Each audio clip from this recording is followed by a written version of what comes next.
YTN 라디오에서 AI가 온에어 됩니다. YTN 라디오 온에어.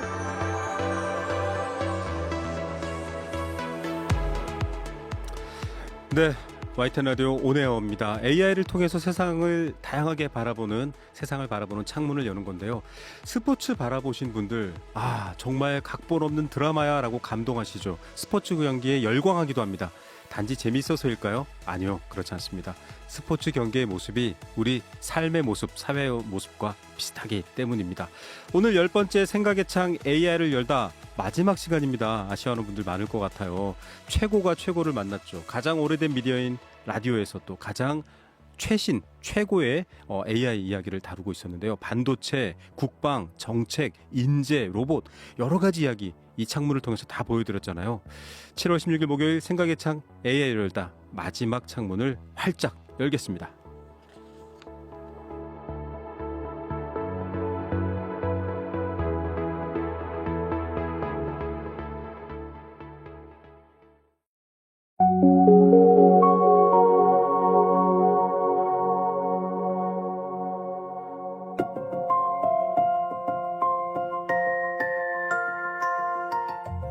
전 세계의 눈과 귀가 월드컵으로 향해 있습니다. 자, 이 방송이 나가는 시점에는 이제 우승팀이 정해졌겠죠. 예, 시점상 좀 정해졌을 것 같은데 저희는 그 결과를 앞두고 지금 방송을 만들어 드리고 있습니다. 2002년 월드컵의 감동이 우리도 있었으면 하는 아쉬움도 있었을 텐데요. 단순한 축구대회가 아닙니다. 국가, 역사, 문화를 소개하는 거대한 플랫폼이다.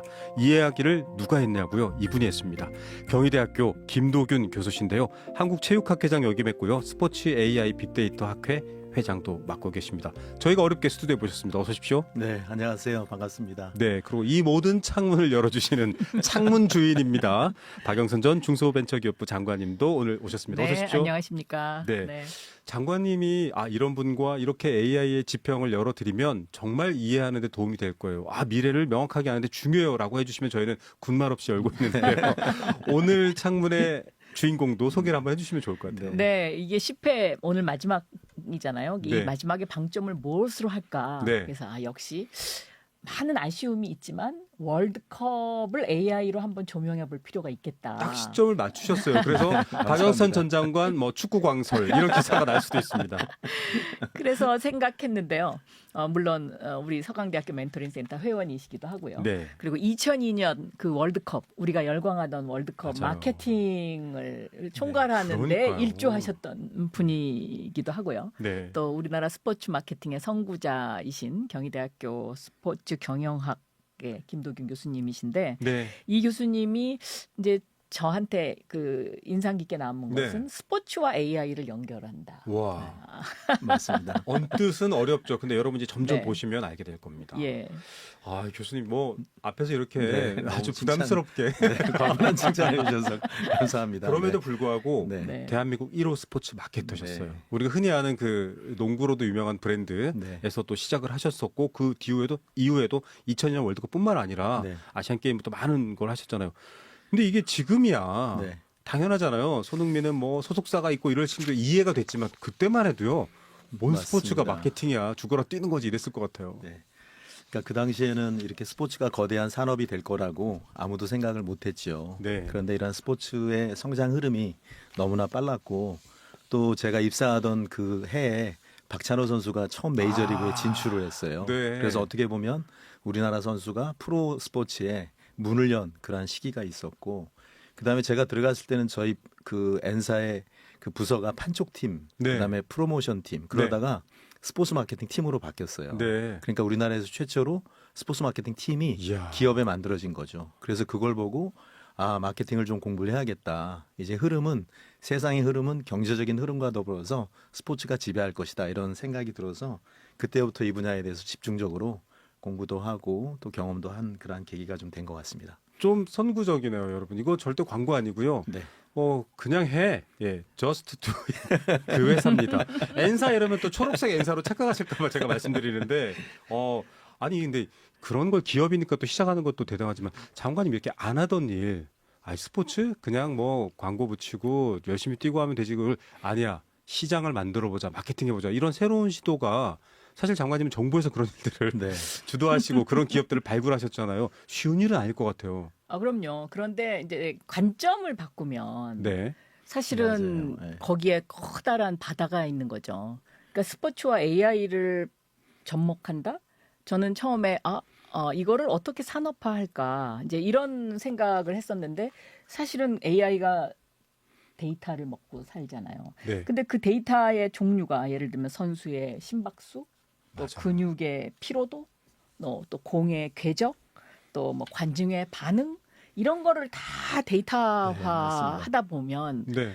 이걸 가지고 여러 가지 응용 산업이 발달될 수 있지 않습니까? 네. 뭐 예를 들어서 지금도 하고 있지만 AI가 이미 팀 그 네, 코칭 맞습니다. 산업은 하고 있잖아요. 네. 네. 그런데 저는 이것이 피지컬 AI, 로봇과하고도 연결될 수 있다. 네. 왜냐하면 로봇한테 한번 연습시켜보고 네. 네. 거기에서 나온 데이터를 가지고 인간이 이걸 가지고 어떻게 더 발전시킬 수 있느냐. 네. 뭐 이런 연구도 가능하지 않을까. 그래서 무궁무진할 것 같습니다. 네, 맞습니다. 이게 자료를 보시면 아시겠지만 스포츠가 세상에서 가장 많은 데이터를 만들어냅니다. 세상에서 가장 많은 많은 데이터를 데이터를 만든다. 만들어요. 멋진 말이네요. 예, 왜 그러냐면 그 손흥민 선수 한 경기를 보면요, 무려 데이터가 500만 개 이상 만들어집니다. 우와. 지금 말씀하신 그런 생체 데이터부터 네. 경기 안에서 뭐 공의 네. 흐름이라든가 시간이라든가 이 엄청 물론 그 데이터가 다 쓰여지는 건 아닌데 제가 놀란 건 필요한 저희 부분에 제목이 나왔습니다. 네. 와, 500만 개. 네, 네. 대단하네요. 그래서 중요한 것은 스포츠에서 이런 데이터가 사실 승리를 위한 그런 전략적인 측면에서 너무나 중요한데 네. 이런 과거에는 데이터가 수기로 기록하는 데이터였는데 맞아요. 이것이 이제 AI가 도입이 되고 관여가 함으로써 이 데이터에 대한 양, 데이터에 대한 질, 데이터에 대한 분류 이런 것들이 만들어지기 시작을 했다는 겁니다. 예, 아니요, 이게 대단한 게 사실 교수님이 속해 있는 경희대가 네. 많은 분들이 축구 중계 볼 때, 네. 경희대 무슨 스포츠 어쩌고 센터 이렇게 네. 해가지고 막 패스 성공률, 점유율 네, 그런 것도 처음에 나오죠. 그 학생, 그러니까 저기 사람들이 다 했다는 옛날에 거잖아요. 뭐 시간 재고 기록하고 네, 점 딱딱딱딱. 찍고 이랬죠. 와. 그런 게 이제는 AI가 자동으로 다 판정을 하니까 그런데 지금도 스포츠를 네. 아주 매니악하게 즐기시는 분들이야 뭐 데이터 AI 다 쓰시는데 네. 그냥 저건 사람이 막 심장 뜨겁게 뛰는 거 아니야라고 하다가 마케팅과 데이터 그리고 AI까지 왔습니다. 네. 변곡점이 있을까요? 어떻게 보면 이 데이터가 너무 많이 만들어지니까 데이터의 실험실이 바로 스포츠 현장입니다. 이 데이터가 정확한 데이터인지 그리고 이걸 그러네요. 활용을 했을 때 전략적으로 얼마나 유용한 가치가 있는지 네. 그리고 또 선수의 데이터를 통해서 선수의 몸값 선정이라든가 또 그 선수의 기량 측정이라든가 이런 수도 없이 많은 것들이 데이터를 통해서 만들어집니다. 이 500만 개 손흥민 500만 개의 네. 데이터가 그냥 끝나는 게 아니라 이제 AI로 갑니다. 왜냐하면 AI는 데이터를 만나서 굉장히 강해졌잖아요. 그렇습니다. 네. 그러니까 저는 이제 김 교수님한테 질문 드리고 싶은데요. 이번에 우리가 월드컵에서 네. 국민들을 많이 속상하게 했잖아요. 위험한 질문. 제가 멕시코까지 다녀왔는데 그러셨어요? 네, 직접 경기를 보고 왔는데 그럼 와. 그 멕시코전의 데이터를 가지고 그 다음 경기를 예측이 다 가능하죠. 가능한데 왜 그렇게 했을까요? 그러니까 예를 들면 선수 선발도 저는 그 데이터를 보면 네. 이 선수의 건강 상태가 지금 어떻고 다음번에 나와요. 이거 다 나올 것 맞아요. 같은데요. 네, 맞습니다. 네. 그러한 데이터를 잘 활용하는 지도자가 결국은 이제 성공적인 지도자의 길을 걷는데 과연 한국 팀은 얼마나 많은 데이터를 활용했을까라고 얘기를 하면 사실 히딩크 감독 때부터 사실 데이터를 그랬죠. 이러한 전술에 활용하는 것은 이미 활용이 됐고요. 근데 이걸 이제 최근 들어서는 보다 구체적으로 선수 개인에 맞게 어떻게 활용하느냐가 사실은 경기력을 좌우하는 것이기 때문에 네. 그러한 측면에서 경기 데이터에 대한 지표나 이런 것들을 잘 설정하는 게 되게 중요합니다. 예. 그리고 또 이러한 데이터는 중요한 것은 데이터는 데이터지만 사실 이 스포츠는 선수의 감성이라든가 또 그날의 컨디션이라든가 이런 것과 연결이 되기 때문에 사실은 지도자가 그러한 감성과 데이터를 어떻게 잘 연결하느냐 이것이 굉장히 중요한 포인트입니다. 예. 그래서 어떻게 보면 이번에도 우리가 그렇게 훌륭한 선수들을 데리고서도 경기에서는 그렇게 좋은 경기 결과를 못 냈던 것은 예. 그러한 상대팀이나 또 이런 것에 맞는 전술이나 이런 건 있었지만 감독의 어떤 개인적인 생각이라든가 주변의 환경 때문에 그게 적절하게 매치가 못 된 것 같아요.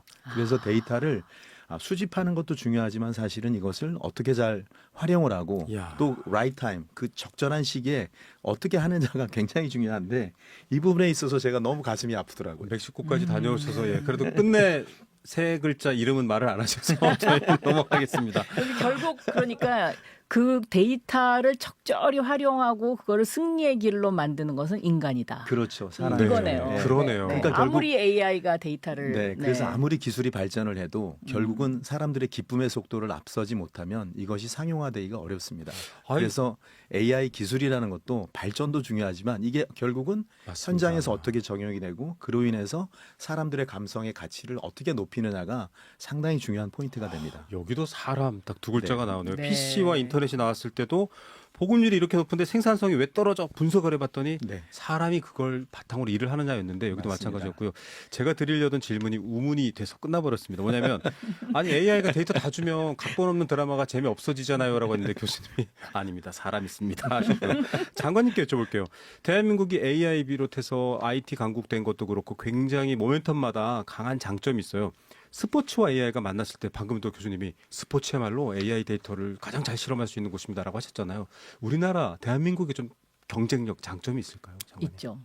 왜냐하면 우리는 그런 기본적인 데이터를 측정할 수 있는 네. 모든 툴을 가지고 있잖아요. 네. 그리고 그 툴을 어떻게 활용해야 되는지에 대한 여러 가지 그동안에 축적된 경험이 있습니다. 네. 그런데 지금 말씀하신 것처럼 이번에 월드컵에서 저희가 그럼 왜 그 국민의 성원에 보답하지 못했느냐? 네. 그건 어떻게 보면 팀워크라고 저는 개인적으로 그렇게 생각하고 있어요. 그러니까, 이렇게 보니까 맞습니다. 스포츠가 아닌 정책 영역까지도 적용이 되는 듯 들려요. 그러니까 저희가 그러니까 예를 들어서 반도체도 똑같아요. 네. 반도체도 이게 어떻게 보면 팀워크이거든요. 맞습니다. 그러니까 네. 모든 걸 다 잘할 수는 네, 없잖아요. 그러니까 맞습니다. 어떤 한 분야를 잘하고 그 한 분야를 받쳐주는 생태계가 뒷받침될 때 네, 이게 맞습니다. 이제 확 꽃을 피우는 건데 우리 같은 경우에 보면 지금 여러 가지 요소들을 다 가지고 있어요. 네. 네. 그럼 이 여러 가지 요소들을 누가 리드해서 네. 바늘로 꿰주느냐. 네. 야. 요거가 방점이 네, 아닐까. 맞습니다. 예, 기승전 감독 얘기로 자꾸 나왔습니다. 어쨌든 아니, 맞는 얘기니까요. 네. 결국은 아무리 데이터가 있어도 어떤 스토리 있을 거예요. 상대방도 나만큼 데이터를 알고 있다고 한다면 그냥 뻔하게 서로 이 약속대련이 될 수도 있기 때문에 변화가 필요합니다. 교수님 구체적 사례를 좀 얘기해 주시면 네. 청취자분들이 이해가 쉬울 것 같아요. 네. 경기장 안이나 네. 지금 스포츠나 혹은 네. 개인들이 즐기시는 사회체육 같은 곳에도 네. 데이터를 활용한 AI 얼마나 어떻게 들어가 있습니까? 우선 그 이번에 월드컵에서 어떤 데이터들이 나올까 이렇게 네. 좀 생각을 해보면 크게 한 6가지 정도로 얘기를 할 수가 있는데 첫 네. 번째는 선수 위치 데이터라고 그러죠. 위치 데이터. 네, 아, 이건 맞아요. 광학 추적 GPS에서 네. 선수들이 움직임이 예를 들어서 박지성 선수가 발자국을 찍었던 것처럼 네. 그런 위치를 정확하게 판독을 와. 할 수가 있고요. 그다음에 뭐 경기 데이터라고 그래서 네. 뭐 패스라든가 슈팅이라든가 태클이라든가 인터셉트라든가 이런 경기에서 나오는 데이터를 또 측정할 네. 수가 있고요. 그다음에 장비를 착용하고서 이 선수의 직접적인 생체 데이터를 또 측정을 할 수가 와. 있습니다. 그게 이제 저걸 하려면 센서가 반드시 맞습니다. 되거든요. 근데 이 센서 기술도 네. 한국이 뒤지지 않습니다. 네. 그러니까요. 네, 네. 좋습니다. 그리고 그 외에 뭐 네. 생체 데이터라든가 또 비디오 촬영을 통해서 뭐 경기장에 보면 공중에 20대에서 40대 가량의 카메라가 이번 월드컵에 와이어로 설치가 막 됐습니다. 연결돼 있죠. 그렇죠. 네. 그래서 그런 비디오를 통해서 여러 가지 만들어지는 데이터라든가 또 뭐 경기장에서 소비되는 여러 가지 네. 소비 데이터라든가 이런 것들이 있는데 그래서 현실적으로 이렇게 경기에서는 이런 데이터들이 많이 만들어지는데 네. 과연 이러한 데이터가 이번 월드컵에 어떻게 활용이 됐느냐를 우리가 많이 볼 수가 있잖아요. 그래서 그런 데이터를 통해서 뭐 관중들이 우리가 출구를 나가야 되는데 혼잡도가 어떻다. 예. 또 그다음에 뭐 음식 판매되는 양이 어떻다. 뭐 이런 것들을 다 알 수가 있고요. 그래서 이번 월드컵에서 보니까 AI가 진짜 활용이 많이 됐습니다. 예. 예를 들면 이런 것들이에요. 피파에서 AI 프로라는 것을 48개 나라에 지급을 했어요. 네. 이거는 어디에서 만들었냐면 레노버가 만들었는데 네네. 이 레노버가 개발한 생성형 AI입니다. 네. 이런 것들을 통해서 대표팀의 자기 팀의 전술 분석이라든가 그다음에 데이터 분석들을 실시간으로 할 수 있는 그런 프로그램을 만들었고요. 네. 그다음에 월드컵에 참석한 48개 국가의 1248명의 선수를 3D로 사전에다 스캔을 해가지고 AI 기반의 선수 아바타를 활용을 해가지고 선수의 어떤 신체나 치수를 반영을 하고 그것을 직접적으로 판정할 때 그걸 활용하기도 했고요. 예. 그다음에 경기 때 보면 아쉬움 많았던 게 옵사이드잖아요. 예. 옵사이드 판독 시스템이 아주 정확하게 만들어져 지금 가지고 뭐 야구 축구 다 바뀌고 있어요. 옛날에는 네. 시비가 엄청 걸렸잖아요. 그러니까요. 문제 하나도 없죠. 그러니까 시비가 빨리 갈리니까 네. 판정이 빨리 이루어지니까 경기를 보는 것도 즐겁고 와. 그다음에 그거에 대해서 정확하게 비디오가 판독을 하니까 일단 팀이나 선수들이 불만이 없고 이런 것들이 만들어졌고요. 그다음에 그 아디다스의 공식 공인구가 트리온다라는 공인데요. 네네. 그 공 안에 500kHz의 그 회전에 대한 걸 분석을 해가지고 네. 이 공이 어디로 흘러갔는지 와. 이게 골대 선을 넘었는지 안 넘었는지 이런 것까지 분석을 하고요. 그다음에 또 주심의 머리에다가 네. 카메라가 달려가지고 그러니까요. 아, 이 맞아요, 깜짝 맞아요, 놀라- 맞아요. 이 카메라에 게임 예, 같았어요. 네. 그렇죠. 그래서 그 주심의 눈으로 그러한 네. 경기를 직접 관람하는 것이라든가 뭐 그 또 굉장히 인상적인 것은 또 네. 현대자동차의 그 로봇이 아틀라스에. 예, 아틀라스가 나와가지고 경기장에서 손흥민 선수의 그 골 세러머니를 또 선보였어요. 맞아요. 예, 그런 어떤 것이 직접적으로 AI가 경기에 활용이 됨으로써 첫 번째는 보는 관중들이 너무나 신기하고 즐거운 거죠. 그리고 예. 경기에서는 또 그러한 판정에 대한 것이 신속하고 공정하게 이루어지다 보니까 경기를 신뢰하게 되는 거고 그러다 보니까 네. 실제로 보는 즐거움이 많이 늘어날 수가 있고요. 와. 네, 이런 것들이 직접적으로 이번 월드컵에 적용된 사례다라고 얘기를 좀 할 수가 있겠습니다.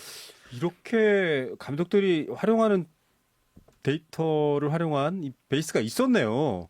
그러면은 그럼요. 네. 그 국가대표팀 AI가 이재성 투입해라고 했을 텐데 왜 안 그래도 하셨을까? 되죠. 사실은 그렇게 맞아요. 그게 다 레퍼런스 참고할 그러니까요. 정도의 그렇죠. 그거는 예. 충분히 네. 있지 않았을까. 네. 저는 맞아요. 누구 빼고 누구 네, 집어넣습니다. 저는 그게 네. 너무 궁금했어요 그때. 와, 그러니까 이게- 요즘에 뭐 그 쇼츠에서 좀 유행하는 것 중에 하나가 어린아이가 아니 네. 우리가 지고 있는데 네. 이제 공격이 필요한데 그 왜 수비수 수비수야? 왜 수비수야 이런 게 네. 다 사실 이제 그런 것들이 얘기가 나올 그렇죠. 만도 하죠. 데이터가 줄 수 있는 아주 훌륭한 거고 아까 또 장관님 말씀하셨지만은 관성 센서 또 여러 가지 우리 모션을 감지할 수 있는 것들이 장애 분야에도 저희가 네. 또 관련 전문 교수님과 인터뷰를 했었는데 선수들의 몸에 붙어서 정말 스포츠를 이제 아주 재밌게 즐길 수. 이게 왜냐면 경기 끝나고도요. 이걸 게임화 시켜서 또 네.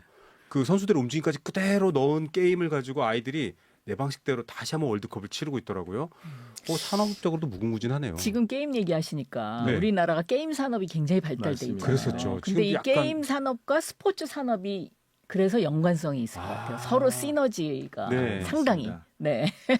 그러니까 지금 사실은 사이버 그 게임 관련된 행사도 한국에서 거의 최초로 월드 사이버 게임 대회 창설도 하셨고요. 네, 저희가 1999년도에 이제 삼성에서 그 당시에는 이제 삼성이 컴퓨터가 주로 주 제품이었기 PC를 때문에 팔던 PC를 시절이죠. 팔던 시절에 게임을 많이 하면 PC가 많이 팔리니까 네. 그걸 하기 위해서 이제 월드 사이버 게임즈라는 대회를 만들어서 온라인에서의 올림픽을 추구를 했었죠. 와. 그런 것처럼 이러한 e스포츠가 사실은 AI가 가장 많이 네. 적용되는 그러한 분야 중에 하나다라고 와. 할 수가 있겠고요.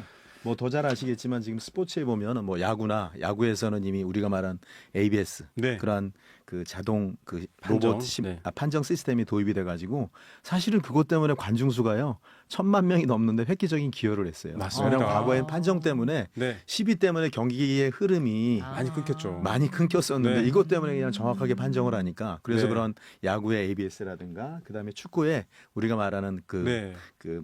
그 비디오 네. 어시스턴트 레프리라고 그래가지고 VAR이라고 그러죠. 그래서 네. 비디오가 이렇게 판정을 하니까 그것도 불만이 좀 줄어들었고 맞습니다. 뭐 테니스의 호크아이라든가 이런 각종 이런 그 AI 도구들이 경기에 직접적으로 투입이 됨으로써 어떻게 보면은 정말 경기의 게임 흐름 같아요. 그렇죠. 이제 그런 시대가 이미 네. 와 있습니다. 우리 심판- 스포츠 현장에는. 네. 심판 머리에 달린 카메라가 정말 저는 게임인가 했는데 그렇습니다. 그리고 그거 와. 아주 참 이번에 획기적이에요. 네, 그렇죠. 획기적이에요. 그러니까 심판은 좀 불편했을 수도 있는데 비행기 타고 가면 비행기 앞에 그렇죠. 맞아요. 보이죠. 네. 앞에 보이는 것처럼 카메라 와. 네, 정, 그런 네. 그 저기 PC를 팔려고 게임 대회를 했다고 했는데 사실 라디오의 역사도 그렇습니다. 네. 라디오 기계 팔려고 방송을 만들었거든요. 초창기에. 어쨌든 그런 얘기도 연결이 되는데 장관님께도 여쭤봐야 될 것 같습니다. 스포츠를 그렇게 장려했던 이유가 국력을 선보이고 싶었어요. 우리나라 국기가 세계에서 제일 강해. 그래서 올림픽 같은 거 보면 뭐 주요 강대국들이 1, 2위를 하고 했었죠.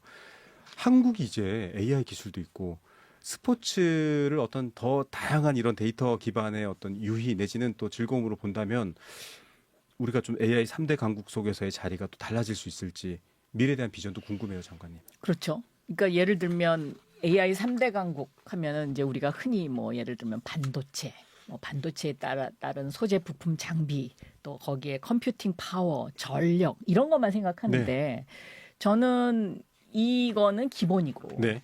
이제 여기서 K 컨텐츠 아, 이렇게- 거기까지. 네, 이렇게 뻗어나가야죠. K 컨텐츠, K 스포츠, 네. K e스포츠 이렇게.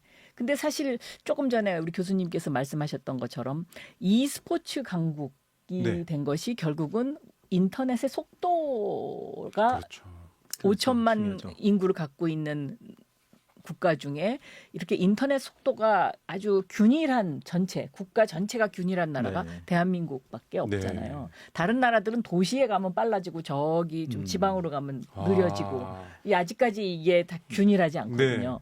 그런 것처럼 저는 정말 앞으로 한국이 이런 관점만 이동을 시키면 좀 무궁무진하게 산업적으로 네. AI를 접목해서 발전할 수 있는 분야가 많다고 생각합니다. 네. 산업 고속도로가 인터넷 고속도로, 이제는 AI 데이터 고속도로 네. 어떻게 바뀔지 궁금한데 교수님 네. 이런 상황이면은 네. 사실은 단순히 스포츠로만 볼 문제는 아닌 것 같아요. 그렇죠. 어떻게 보면 우리나라가 지금 말씀하신 대로 특정 분야에서는 뭐 가장 세계 최고의 어떤 그것을 가지고 있죠. 뭐 지금 말씀하신 대로 뭐 5G라든가 클라우드라든가 뭐 카메라, 뭐 하드웨어 이런 제조 역량은 세계 최고죠. 네. 그런데 어떻게 보면 좀 따라잡아야 할 부분 중에 하나가 이런 데이터에 대한 접근성이 맞습니다. 굉장히 좀 어렵다거나, 그다음에 이것이 지금 말씀하신 대로 이게 하나의 생태계가 돼서 서로가 이렇게 도와줄 수 있는, 연계할 수 있는 그런 것들이 돼야 되는데 네. 아직 우리나라가 산업적인 측면에서 그게 좀 부족하다라고 네, 저는 분절돼 생각하고요. 있는 거죠. 네. 이거를 고쳐야 됩니다. 네. 연결시켜야 그렇죠. 되는 거. 네, 네. 그리고 가장 중요한 건 이제 모든 시장의 흐름은 소비자의 요구에 따라가기 때문에 네. 그런 소비자의 요구를 충족시킬 수 있는 그런 상용화가 대단히 중요한데 네. 그런 측면에서 상용화적인 기술들이 스포츠에서는 조금 떨어지는 그런 맞습니다. 부분들이 좀 있는 것 같고요. 그다음에 여러 가지 뭐 우리나라의 특히 개인정보에 대한 이런 규제가 너무나 강하다 보니까 보호할 건 보호하되 네, 또 그렇죠. 육성할 건 육성해야 맞습니다. 됩니다. 그래서 그런 네. 대응 체계라든가 이런 게 좀 미비한다거나 그래서 네. 이런 것들이 좀 하나의 플랫폼으로서 생태계를 좀 구축을 하면 뭐 대한민국이 1등 되는 건 뭐 그렇게 어렵지 않은 시기가 빨리 올 것이다라고 저는 생각을 합니다. 네, BTS의 팬 아미들이 뭘 사는지, 뭘 소비하는지 네. BTS는 다 알 수 있거든요. 네. 데이터가 서로 공유되어 있기 때문인데 스포츠뿐만 아니라 산업까지 장관님 말씀하신 K 콘텐츠의 대부분도 고속도로를 좀 깔아야 되지 않을까라는 생각을 하는데요. 아쉽게도 오늘 또 마지막 시간인데 좀 재밌게 화기애애하게 웃으면서도 좀 봤습니다. 뭐 스페인과 아르헨티나의 결승전은 결승전이고요. 여기 우리는 또 우리대로 또 AI 얘기를 해야 되는데 마무리 말씀 한 말씀 부탁드릴게요. 교수님께 먼저 한 말씀 부탁드립니다. 우선 저는 AI가 아무리 발전을 해도 스포츠의 본질은 변하지 않는다고 생각해요. 그래서 기록은 AI가 만들어낼 수 있지만 역사와 감동은 선수나 사람이 만들어내는 겁니다. 그래서 데이터는 또 경기를 분석할 수 있죠. 네. 그렇지만 감동이라는 것은 선수들의 도전과 또 열정에서 만들어내는 거라고 생각합니다. 네. 그래서 우리가 AI가 스포츠에 들어와서 굉장히 스포츠 발전이나 재미나 이런 측면에서는 큰 도움이 되었다고 생각하고요. 이 스포츠와 AI가 보다 더 긴밀하게 결합하는 것을 통해서 함께 융합함으로써 더욱더 스포츠 발전이 좀 이루어졌으면 하는 저의 바람입니다. 스포츠 데이터 과학 전문가가 아니고요. 방송인 같으세요. 말씀 너무 잘하시는데요. 네. 자, 우리 생각의 창을 열어주시는 창문지기 박영선 네. 전 중소벤처기업부 장관님의 한마디도 네. 듣겠습니다. AI는 아마 점점 더 빨라지고 또 더 정확해지고 더 많은 일을 할 거라고 생각합니다. 근데 이럴수록 가장 중요한 것이 인간다움이다. 저는 이렇게 생각하고 있습니다. 그래서 이 인간다움을 놓치지 않는 것, 네.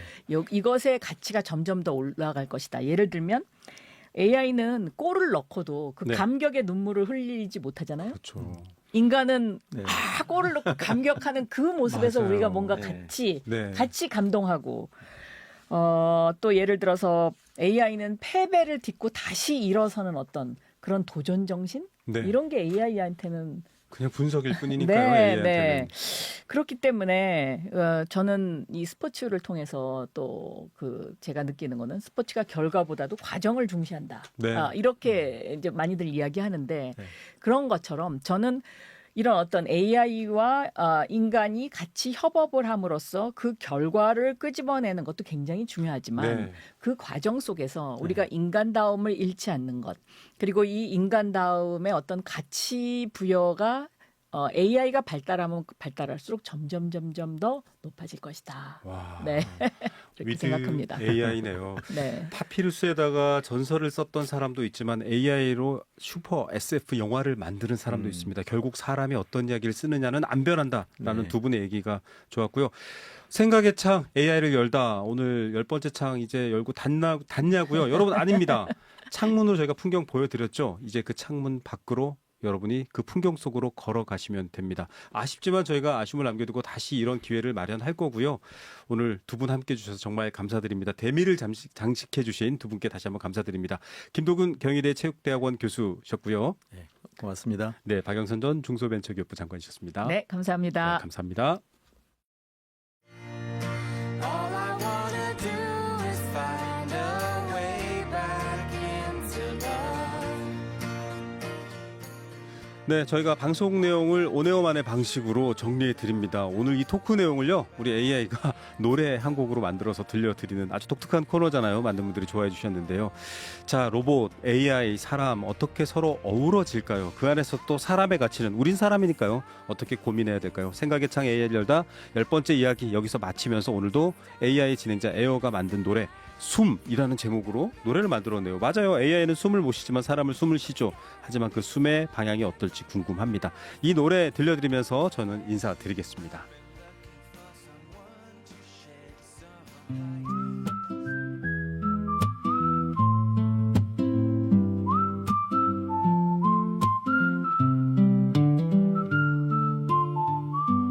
열두 살의 운동장 흙먼지 날리던 그 트랙 반바퀴가 남았는데 다리가 말을 안 들어 아무도 안 보는데 기록도 안 남는데 그래도 끝까지 뛰었어. 왜 그랬을까 그때.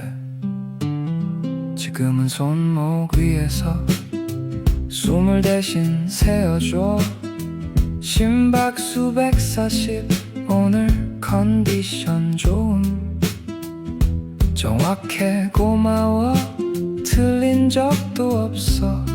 그런데 마지막 한 걸음은 여전히 내가 디뎌.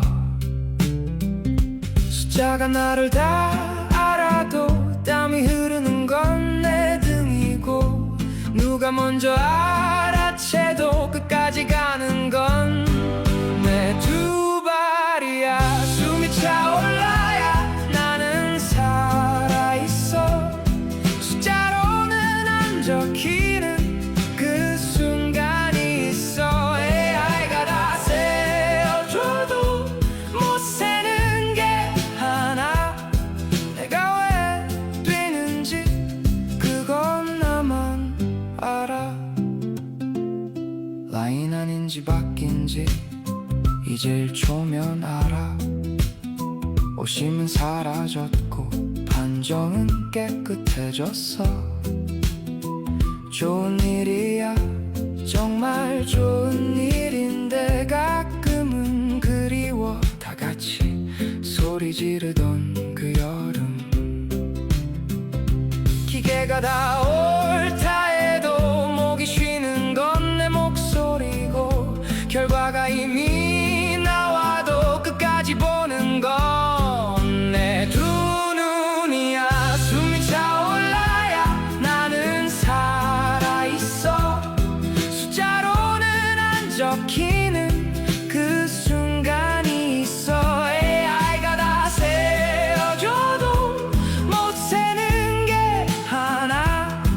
내가 왜 뛰는지 그건 나만 알아. 138억 년 우주가 생기고 생명이 생기고 이제 생각하는 기계까지 왔습니다. 그 긴 시간 동안 한 번도 바뀌지 않은 게 있다면 숨이 차오를 때 우리가 살아있다고 느낀다는 것. 가장 오래된 라디오에서 10주 동안 물었습니다. 사람은 이제 어디로 가느냐고. 답은 아직 뛰고 있는 당신한테 있습니다. 숨이 차올라야 우리는 살아있어. 숫자로는 안 적히는 그 순간이 있어 세상이 다